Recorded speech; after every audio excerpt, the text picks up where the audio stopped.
એક મિનિટ હો. હા પેલું શું વાહન નીકળે છે ને સાઈડ માં આવી જાઓ. એ ના કઈ વાત હા બોલો બોલો, શું નામ કેમ કે તમારું? મારું નામ પિયુષ ચાવડા. આપણે વાત હમણાં થોડોક સમય પહેલા થઈ હતી. અચ્છા, આજે પેપર હતું? હા આજે મારું પેપર જામનગર હતું. જામનગર, અચ્છા અચ્છા, બોલો બોલો. પેલી શિફ્ટમાં હતું 7:30 વાગે. સરસ સરસ. કેવું બરાબર રહ્યું છે. પેપર? પેપર ઓવર તો સારું રહ્યું છે. 65 જેવા તો આપણે આવડતા હતા. બરાબર છે. બરાબર છે. સાયન્સ ના અને મેથ્સ ના. ઓકે. બરાબર છે. પછી જે કરંટ ને હતું એમાં પછી બહુ રિસ્ક નથી લીધું ને 81 જેવા ટીક કર્યા છે. સરસ સરસ. બરાબર છે. થોડાકમાં 5-7માં રિસ્ક લઈ લીધું હતું, કેમ કે પછી એમાંથી 2-3 સાચા પડે તો માર્ક કવર થઈ જાય એમ. અને ઓલ ઓવર શું છે કે સાયન્સમાં તો અત્યારે 5-8 પ્રશ્ન એવા હતા કે જે આપણા ઓલરેડી કરંટમાં હતા. બરાબર છે. જે દ્રોણાચાર્ય એવોર્ડ કયા કોચને મળ્યો છે એવો હતો એક પ્રશ્ન. પછી એક પ્રશ્ન એવો હતો કે ઓસ્ટ્રેલિયા ઓપન કોને જીતી છે. ઓકે, આપણે કાલે જ લગભગ કરાવ્યું હતું ને મેં. કાલના વિડીયોમાં જ હતું. હા, પછી ઓલો માનવ સૂચકાંક વાળો તમે કીધું તો કે ઇન્ડેક્સ પૂછાય છે. હા હા હા. હા, તો એ પ્રશ્ન એક હતો. ઓકે. બરાબર છે. અને બીજા પ્રશ્ન સાયન્સમાં મોસ્ટ ઓફ હે ને 2 દ્રવ્યમાનના આવ્યા હતા. ટાંકી તૂટી ગઈ. અને બીજા બધા એ દ્રવ્યમાનના 2 આવ્યા હતા. અને એક હતો એક ઓહમનો ઓલો વિદ્યુત સ્થિતિમાનનું ઓલું સૂત્ર લગાડીને શોધવાનું હતું, પણ એ મારો બહુ મેળ નહોતો આવ્યો. બરાબર, એટલે એવા બહુ નથી કર્યા. બાકી એક હતું કે ભાઈ આ જે સગર્ભા માતા હોય એની જે ડિલિવરી થાય છે તો એમાં કયા કારણો જવાબદાર હોય એમ, કુપોષણ બાળક જન્મવામાં. અચ્છા અચ્છા. બરાબર છે. તો એવા બધું હતું ને. બાકી ગણિત થોડુંક હાર્ડ હતું. બરાબર, કે આપણે એમાં ગણતરી કરવા જઈએ ને તો પછી ટાઈમ ઘટે તો 60 ટીક નો. એટલે એમાં એવું હોય, પેપરને બેલેન્સ કરે. માનો કે 4 સબ્જેક્ટમાંથી કોઈ સબ્જેક્ટમાં સરળ પૂછી લીધું હોય તો કોઈ સબ્જેક્ટને એને હાર્ડ કરે. બરાબર છે. 4 જે પોર્શન છે એને સરળ ના રાખે. બધામાં થોડું થોડું ઓલું કરતા હોય. ઓલ ઓવર તમારે કેવો સારો એક્સપિરિયન્સ રહ્યો? હા, એક્સપિરિયન્સ સારો રહ્યો. એનું કારણ છે કે છેલ્લે મેં તમારો વિડીયો જોયો હતો. એટલે પછી મેં કઈ એવું નતું કે આપણે કોર્સ ને પરચેસ કરીએ, કેમ કે ઓલરેડી હું ગુજરાત ગવર્મેન્ટની તો તૈયારી ઘણા સમયથી 2 વર્ષથી કરું છું. ના, આપણે કોર્સ વેચ્યોય નથી. આપણે ફ્રીમાં જ આપ્યું છે ને યુટ્યુબમાં. આપણે કોઈ પણ જાતનો ના એમ નહીં, જે તમારી પીડીએફ હતી બરાબર છે, એ જો એક વખત શું છે વહેલી ખબર હોય ને પરચેસ કરી લીધી હોત ને તો પછી રિવિઝન ને કરવાનો ટાઈમ મળી જાત એમ.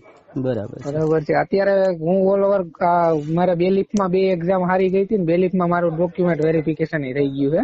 Okay okay. બરાબર, હાઈકોર્ટ ઓફ માં. તો પણ હવે એમાં એવું છે કે એમાં મારા માર્ક છે ને થોડાક ઓછા છે, એટલે જોઈએ અમારી જ્ઞાતિના કોટામાં મળે બરાબર તો ઠીક છે. બાકી પછી તો જનરલમાં તો આવવાનું થોડુંક અઘરું છે. હવે તૈયારી ચાલુ છે. આ એક્ઝામ હતી, સાહેબ ને ફોન કરું એમ. સરસ સરસ. ઘરે પહોંચી ગયા? હા, ઘરે પહોંચી ગયો. અચ્છા, તો તમારે એક્ઝામ સેન્ટર આવ્યું હતું જામનગર? મારું જામનગર આવ્યું હતું, કેમ કે મારું રહેવાનું અત્યારે હું તૈયારી રાજકોટ કરું છું. ઓકે. મારું મૂળ વતન પોરબંદર એટલે મેં પોરબંદર જિલ્લામાંથી ફોર્મ ભરાયું હતું એમ. બરાબર છે. અચ્છા. અને આમ આપણે સ્ટુડન્ટને કઈ હેલ્પ કરી શકો એવું કઈ તમારે કેવું હોય તો કે ભાઈ સર મને ઓલ ઓવર હું સ્ટુડન્ટ માટે આ કઈક કહેવા માંગુ છું, એવું કઈ કેવું છે તમારે? સ્ટુડન્ટ માટે તો સાહેબ એટલું જ કહેવાનું હોય કે જો તમારું ગમે એક સિદ્ધાંત ઉપર ગમે એક સાઈડ નું આપણે કરીએ બરાબર પહેલેથી, બરાબર છે, તો એ આપણે છેલ્લે એનું નિચોડ કાઢીએ તો એના ઓલ ઓવર પ્રમાણ તમે જ્યાં બીજા ફાફા મારો એના કરતા 80-90% મળતું હોય. પાસ થવાની સંભાવના એમાં બહુ હોય એમ. બરાબર છે.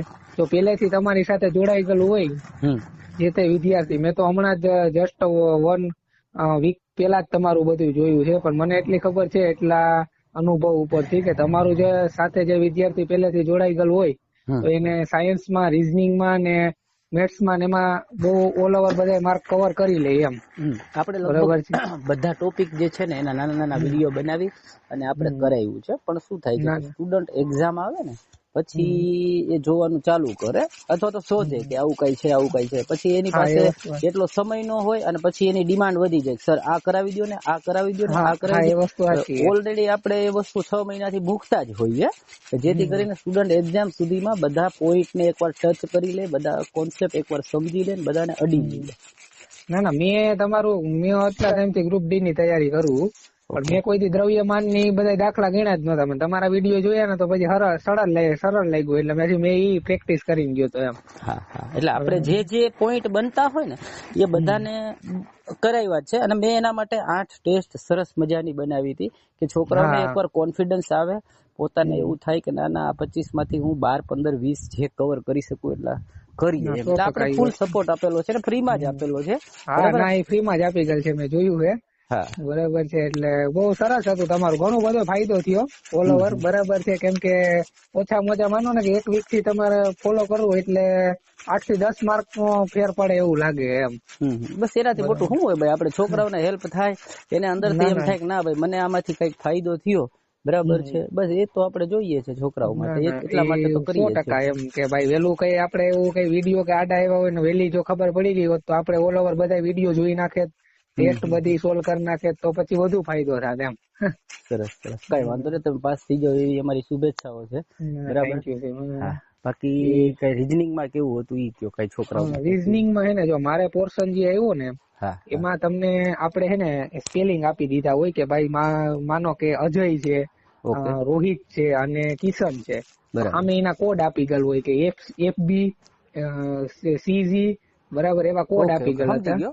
એ છે ને મેં રીઝનિંગ ની આખી ડેમો ટેસ્ટ કરાવી હતી, એના અંદર આવા 2 દાખલા હતા. એવા ઓલ ઓવર તો સાહેબ મારે કેવા ખબર લગભગ 5 થી 6 દાખલા ઈ જ આવ્યા. હા, પણ હું મેં છે ને સાંભળો, આપણે જયારે ટેસ્ટ સોલ્વ કરાવતા ને ત્યારે કહેતા કે ભાઈ આ લોકો તમારા એક્ઝામ ની અંદર કઈ પેટર્ન ને વધારે લેશે ને ઈ કોઈ નક્કી નથી. બરાબર, માનો કે તમને એ લોકો સિલોજમાં પૂછે એટલે કથન નિષ્કર્ષ, તો તમને એવા 10 નાખી દે, 2 નાખી દે, 1 નાખે, ન પણ નાખે એમ. પછી કોઈને આકૃતિ વાળા જો માનો કે નાખી દીધા તો એને 5 નાખે, ન પણ નાખે. બરાબર છે. 3 પ્રશ્નો હતા પણ બહુ સરળ હતા કે ભાઈ બધાય પપૈયા શાકભાજી છે, બધાય શાકભાજી પપૈયા છે, એવી રીતના હતા. અને કથન 2 જ આપી ગયેલા હતા. સરળતાથી કોઈ સમજે ને એનો આન્સર આપી હંગે. પણ મેં તમને જે આ પેટર્ન કીધી ને, એમાં સરળ હતું કે તમે 3 કોડ ને એવું હોય, પછી એમાંથી તમને કોઈ પણ એક પૂછી ઉડાડી નાખવાના, પછી છેલ્લો જે કોડ રહ્યો હોય એ પૂછ્યો હોય કે ભાઈ આમાં રોહિત નો કોડ શું છે એમ. એટલે મેં છે ને આખી કરંટ આપણે જયારે ડેમો ટેસ્ટ મૂકાણી ને ત્યારે મેં પેલા સાયન્સ ની ફૂલ ડેમો ટેસ્ટ કરાવી, બધા પ્રશ્નોનું સોલ્યુશન, ત્યારબાદ કરંટ ના બધા પ્રશ્નોનું સોલ્યુશન, આપણે રીઝનિંગ ના, એટલે રીઝનિંગ ના મેં 30 પ્રશ્નો લીધા હતા ને, એની અંદર આપણે બધા પોઈન્ટ બતાવ્યા. બરાબર, અને એ એટલા માટે લીધા કે છોકરાઓને થોડું કોન્ફિડન્સ આવે. બરાબર છે, આપણું સપનું ઈ છે કે આપણા ગુજરાતના છોકરાઓ રેલવેમાં બને એટલા આવે. ટૂંકમાં સેન્ટર એક્ઝામ જે છે ગવર્મેન્ટની, બરાબર, નહીં કે માત્ર ગુજરાત ગવર્મેન્ટ.